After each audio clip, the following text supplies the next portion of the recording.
me, Brenden. I'm Audio. Oh, I'm Bridgette. And it's time. Nice. That was not good. It's fine. I thought it was pretty good, honestly. Hello. Today, we're going to recommend you a couple books. Some books. I am not very tapped into what people talk about book-wise on the internet. That's probably good. I was more tapped in before I started reading more, honestly. Really? Yeah. You know what? Same. I feel like I've spent significantly less time listening to other people talk about books now that I'm reading more books. Yeah. Yeah. So, my recommendations are probably really popular. People probably already talk about them. But I'm sorry. I like what I like, and I'm going to recommend you what I like. As you should, honestly. So we're going to do 3 each, 2 honorable mentions. Amazing. I'm in. You want to start off honorably mentioning? Yes. Cool. My first honorable mention. Yes. Bum, bum, bum, bum, bum, bum. Demon Copperhead by Barbara Kingsolver. Kingsolver. Kingslover. That's like kind of like that's kind of a diss. Kingsolver. Kingslover. I mean, that's like but that's not what it is, though. It's I know, but Solver. I'm just saying, like, if it was Kingslover, it's it would be like, that. You could, yeah. Super fair. Anyway. Keep loving kings, you king's lover, you know? He's got the same vibe as, like, bootleg. Anyways. Yeah. This is a literary fiction. It's a retelling of David Copperfield, which I've never read, and I don't know anything about. It's by Charles Dickens, and it's a story about poverty and the divide of class. Yeah, what does Charles Dickens know about that anyways? I don't know anything about that guy. Did he do the Chocolate Factory one? No. Willy Wonka? Charles Dickens is The Christmas Carol. The Christmas Carol. A Tale of Two Cities. And I don't, yeah. Oh, yeah. I know The Christmas Carol. Classics. Because of the Muppets. That movie slaps. Honestly, that's a great movie. Yeah. Anyways, yeah, it's about a kid, and he grows up in poverty, and a bunch of bad shit happens to him. That's all. That's pretty much it. It's really good. I gave it 4.75 out of 5 stars. Yeah, I also love this book. If you really want a deeply emotional, character-driven story, this is the one. Agreed. I'm sure you already know that. People have to be. I mean, this was on Oprah, wasn't it? Probably. Oprah's Book Club 2022. It won a Pulitzer Prize, so. It's a good one. It's good. You want to honorably mention? I would love to honorably mention. My first honorable mention is a cute little tiny book. It's like, I think it's literally a 5-hour audiobook. Nice. It's teeny tiny. And it's called A Psalm for the Wild Built by Becky Chambers. Small book, long ass title. This is sci-fi? Cool. Kind of. But basically it's about a civilization. Civilization. Thank you. That's in the future. A future civilization. Yeah. Yes. And basically, there used to be robots on Earth. Okay. And then the robots realized that it wasn't good. Things weren't working, and so they left. Okay. And what's happening in this story is that a robot is found. A guy finds a robot, and it's this whole beautiful story of this relationship between this guy and the robot, and just like a search for meaning and purpose in his life. And it's so cute. It's so wholesome. It was like touching and so beautiful. Yeah. I obviously read it in a single day because it's teeny tiny, and the audiobook was fantastic, and it really was moving, which I was so unprepared for. I gave it 5 stars. Nice. Yeah, very cute, very easy to read. That's very honorable. Yeah. Do you want to know my favorite sci-fi robot piece of work? I would love to. Freaking WALL-E. Have you seen The Wild Robot yet? No. Because I've been told that it's kind of fantastic. I mean, I might have been lying, because, like, Blade Runner, is her robot? It's more of like an AI thing. I don't know. You were talking about a cute thing, robots. And then I thought WALL-E is a cute robot. Yeah. Yeah, I'm with you on that one. I used to, actually, never mind. My next honorable mention is The Will of the Many by James Islington. Is that good? I think so.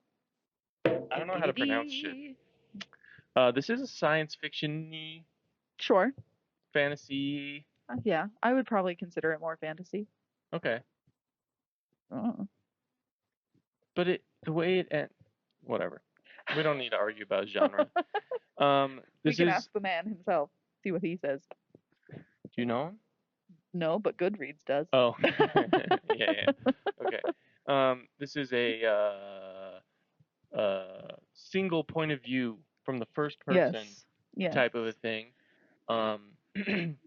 About a guy living in a society, baby. We love those. You want to know something about the society? It's kind of fucked up. Shock and awe. Do we ever read about normal society? Yeah. So he goes like on a journey and like has to do shit. Figure stuff out. Yeah. I don't know how to whenever I try to tell people about this book, I don't know what to say. Yeah. Because it's like you can spoil it pretty quick. Yeah. There's not a lot of info to be given without ruining it. They live in this weird hierarchical system that's like a pyramid. So like basically the people below you cede their will to you, which is kind of like their essence, their ability to do things. Shit, right? And so once you reach a certain age, you have to enter this pool of people that cede their will, and you have different levels of power, pretty much, where the guys at the top are getting tons of will from everybody below all them. The millions and millions below. Yeah, so there's like a couple people at the top that have all the resources, and a lot of people at the bottom that have none of the resources. Interesting. Yeah. And no parallels there. And Viz, the main character, he don't f with that. And he doesn't want to be a part of it, and there's a lot of intricate things that happen, subplots and whatnot, but it's really good. The plotting is crazy. It's probably the best part of the book, in my opinion. Yep. The characters are really good. I think that Viz is pretty good. Yeah, not my favorite main character I've ever read. But the side cast, there's some bangers, dude. Yeah, agreed. So yeah, it's a good one. Honorably mentioning it. I gave it 4.5 stars. 4.5. Yeah. Okay. Right on. This was a book that I read when I kind of just started getting back into reading, and so now I'm curious if I reread it, if I would like it less. I don't feel like you would. Okay. Cool. I actually feel like it holds up pretty well. All right, sick. But I could be wrong about that. I feel like sometimes we don't agree. So. Brenden Sanderson mentioned on the back of this. Wow. Anywho, you're next. Okay. My second honorable mention is, again, science fiction. Nice. Yeah. I didn't know you were such a nerd. That's shocking. I'm a nerd. Not in the way that you are a nerd. What does that mean? I feel like you're a cool nerd and I'm just a weird nerd. I think we're pretty much the equal. We're the same amount of cool. That's why this works. I feel like this works because you're cool. No. And I read a shit ton. No. You do. That's the real dynamic is I read a little bit and you read a lot. And so I'm like, my opinion is that this part was badass, and then you're like, here's a bunch of intellectual shit, you know? And I'm like, he swung the sword really in a cool and interesting way. Think I'm smarter than I am, and you don't give yourself enough credit, so that's fine. Anyway, it's a sci-fi, and it's called Sea of Tranquility. It's by Emily St. John Mandel. How do I go to that one? How do I get to the sea? Right? Where's the sea? Send me there.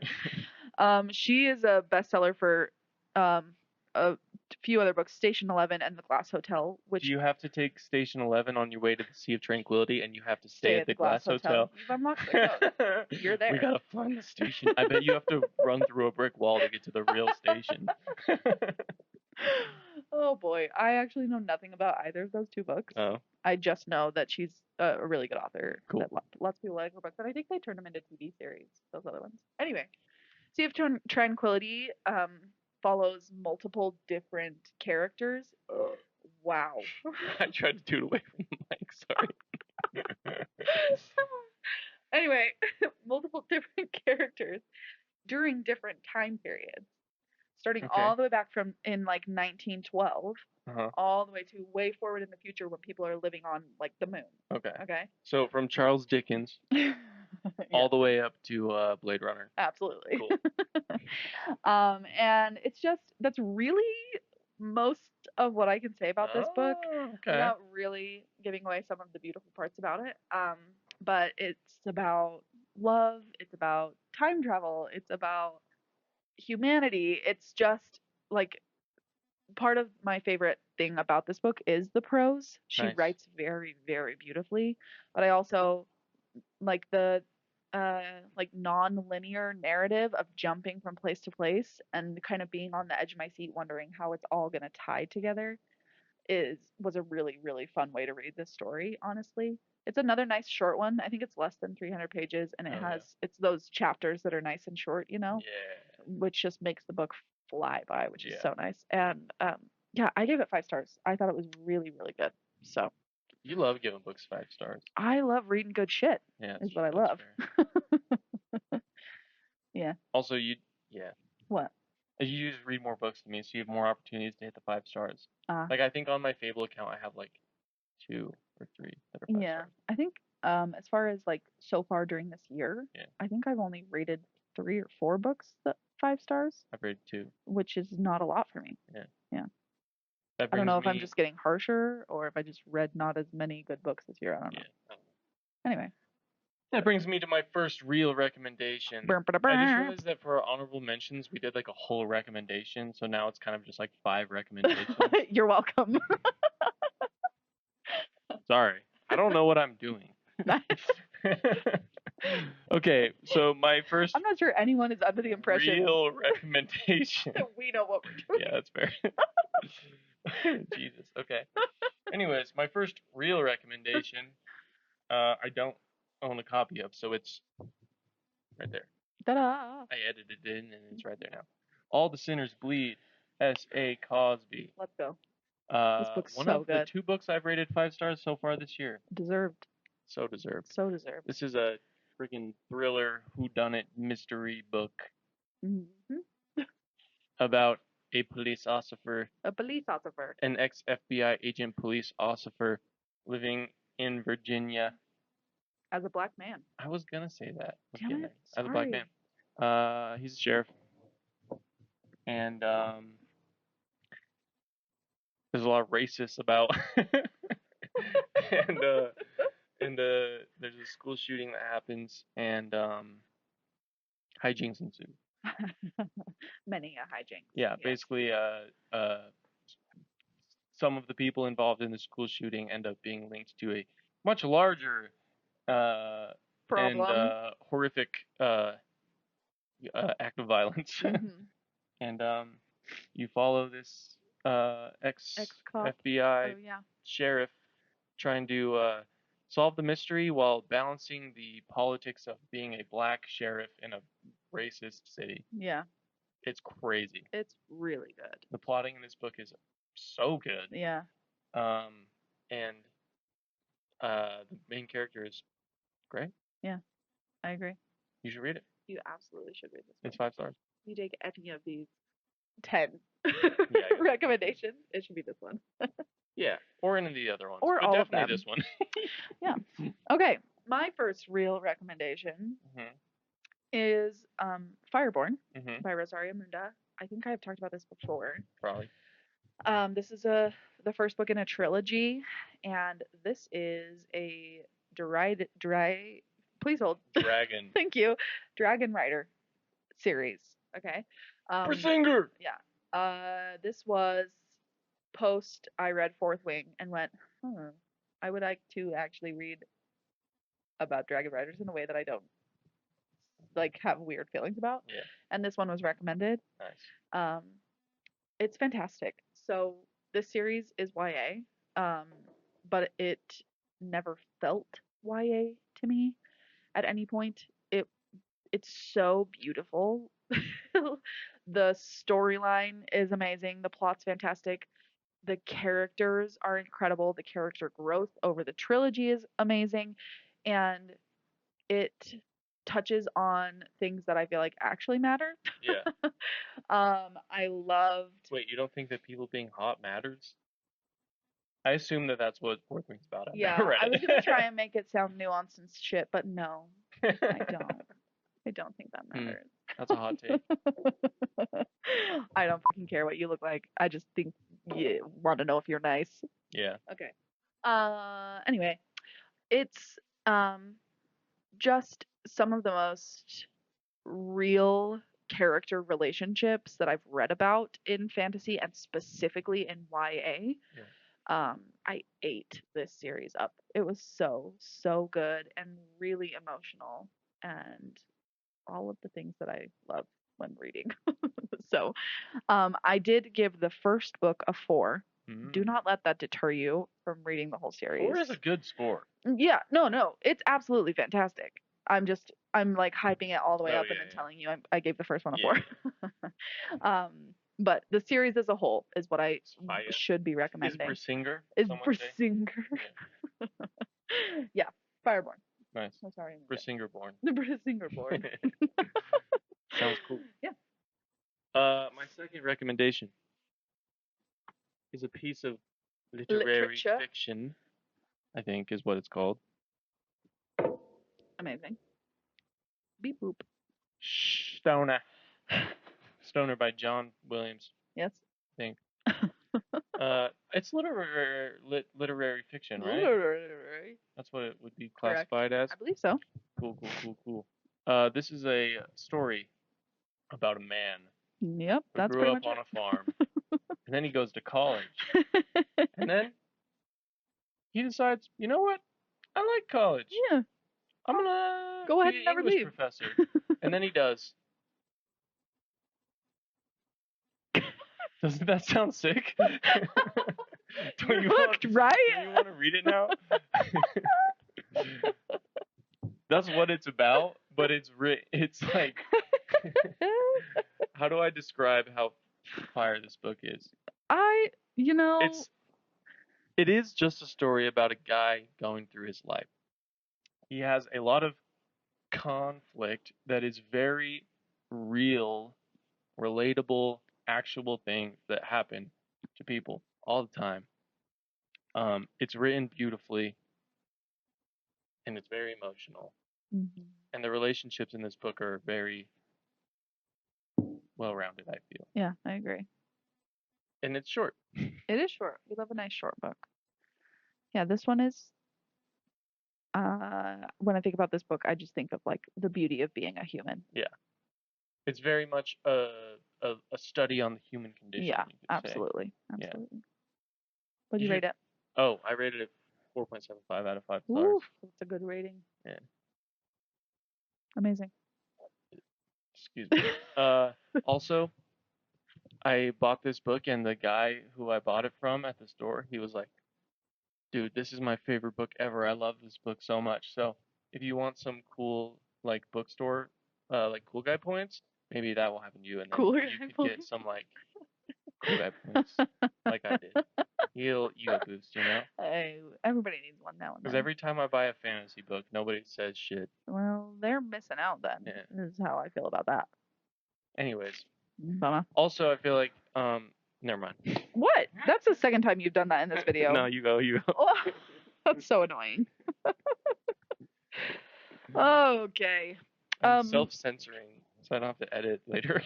Self-censoring. This is crazy. Okay, so my next recommendation is called The Fifth Season. This is by N.K. Jemisin. I feel like this book is talked about, but not as much as it should be, frankly. It is fantasy, and it does involve magic, kind of. But the way that this book is written is unreal. It is and I can't say more than that without ruining it. Interesting. But I genuinely have never read a book like this, ever. And I would be very surprised if I ever do again. Damn. So basically the premise is that instead of 4 seasons, there are 5. And the 2 winters. 5th season is always a calamity, like a catastrophe. Shit. And it doesn't happen every year, right? It's like more spread. It's bonkers. Okay? Like each season they don't measure time the same way, essentially, right?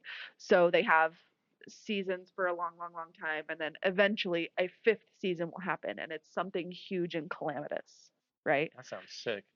And it's kind of about like how that affects people in the world and the group of people that have the magic to kind of help control these situations and keep the population alive, essentially. That's literally all I can say because you just have to read it. Yeah, I want to read that. That sounds literally cool, crazy. Dude. You should read it. I actually feel like you would be a really big fan. In fact, when you read it, I'm gonna read it with you. Okay. Cool. Anyway, it's crazy. It's really crazy, and I think if you are looking for a book that will shock you and surprise you, this is the one to start with. I gave it 4.5. Nice, dude. That does sound sick. It's really cool. It's really cool. Anyway. First thing I thought of was Winter is Coming. Which is not at all the same thing we described. No, it's not. But I do want to read those at some point in my life. I have them. I know you do. Sorry. It's okay. Just flexing. All right, my last rec. Noise. The Black Tongue Thief by Christopher Buehlman. Good old Buehlman. I'm sure that people talk about this on the internet. They have to, right? Or am I just more high on it than other people? Yeah, I was gonna say I feel like some creators do, but when I was more in the interwebs and on the TikToks, I really only saw this come up once or twice. It needs to be coming up more than that, I agree. in my opinion. I think shit slaps so hard. So good. I think this type of book, like these very character-driven books, are not as well known sometimes in the general population because it doesn't follow a typical like plot structure. Yeah. Okay, yeah. Well, The Black Tongue Thief is a fantasy novel. Novel about this little guy named Kinch Nashanok. And he's a thief. He's part of a thieves guild. And he meets this person and ends up being okay, I should say he owes a great debt to the thieves guild. And basically the people that trained him. The thieves guild is like, you need to go on this adventure with this lady who you just tried to kill, and do this thing, or else we're gonna kill you, pretty much. Like, you owe us money, like, you know. And hijinks ensue. Kinch in this book is just like such a fun, like clever. He has such a fun, like clever character voice. Like, he's just, the way he talks about and interacts with the world is just so fun. And he has like little like I don't know, jokes. Like, his way of speaking is I guess cadence. That's not really the right word, but no, I know what you're saying. Yeah, it's just like it's so fun and clever and I don't distinct. Yeah, distinct. Yeah. There's a cat. That's all we need to know. And if you've watched other videos, you know how I feel about when there's a cat. I think all books should have a cat. I agree. Just a quick little kitty. Yeah. I agree. Yeah, this is a banger. It's pretty. It's not that long. It goes. It's goes fun. Quick. You should read it. What'd you rate it? Oh, 4.75. Nice. That's 5. That is a good score. Yeah. Beauty. I could give this book a 5, but I just think that some of the side cast could have been a little more fleshed out. Agreed. Okay. Right on. But it's not about them. It's about Kinch Nashanok. It really is. He is the star of this show. Dude. And like. And you don't need more, honestly. Like, he's enough. I don't think it is very character driven, but I do think that it is also a pretty structured plot. Yes. Like, it kind of is just like them going, like, there is this overall adventure, but the way it kind of works is they're just like at different places doing a thing. So it's kind of like a full journey, but a little more chopped up. Yes, agreed. A little more condensed. Yeah. Which I liked. I totally liked it. I just don't think it's the typical. No. Like, it's not usually what would happen in a book like this. Yeah. Anyway. Also, there are plot twists in this book that are crazy. So crazy. Yeah. Okay. This is so fun. This book really is so fun. You should read it, please. Yeah. Please. International. All right. Last one. My last book rec is a book I read like 6-7 years ago, probably. Holy shit. So the fact that I read it 6-7 years ago, and I remember it, that's crazy, and still think it's a good book, should tell you that you should read it. It's called The Great Alone, and it is by Kristin Hannah. Kristin Hannah is, while pretty popular right now, specifically for her book called The Nightingale. That one was really, really popular for a while. Oh, I saw that at the book exchange in this very room. Correct. That's crazy. She also just published one, I think it released like in February, so not that long ago, called The Women, about women who served in Vietnam. I take that back. I'm sorry to all the women who served in Vietnam. Anyway, she writes historical fiction. Yeah. She also has another one called The Four Winds that's written about a family that lived in the Dust Bowl during the Great Depression. And oh my god, I forgot about the Dust Bowl, dude. Yeah, it was a crazy time. That's crazy. It was a crazy time. There's too many things happening. There's too very many things. I can't right now. I'm disassociating from the world today. Anyways, this book in particular is not necessarily historical fiction. It is about a family that moves to Alaska. And it is about living in Alaska. Yeah. It is not written in, I think it's written back in the 70s, probably. Oh, wow. So the father of the family is a Vietnam War vet and has obvious issues PTS to the correct. D. So he's very violent and very volatile. And it's this whole story about this mother and her child trying to survive this man and all of the things that unfolded because he served in the war, and them moving to Alaska was like on him essentially. This was like, oh well, I'll heal, I'll feel better if we can go there, right? And so then it's figuring out how to survive in like the middle of nowhere Alaska, right? Which is making this book sound so boring. No, I think it sounds cool. It's incredible. Right. I sobbed many, many times while reading this story, and I think it does a really, really good job at shedding light on the nuances of situations like this, of people dealing with mental health, but also causing real harm and real damage, and what that means for the people that are being harmed and how difficult it is to exit those situations. It was incredible. Yeah. Really, really well written, very captivating story. And I mean, I've never forgotten it. So nice. I read this at a time where I wasn't like reviewing my books. Right, yeah. So I don't necessarily have what I rated it, but pretty damn high is what I rated it probably. Isn't that funny? That like, why, like, I never, when I was like reading when I was like a teen or a preteen, would have thought about rating a book. No, never. When we closed Magic, I said, solid 4.5. No, I just went into your room and I was like, oh my god, this shit is crazy. Yeah, exactly. And now I'm like rating everything, dude.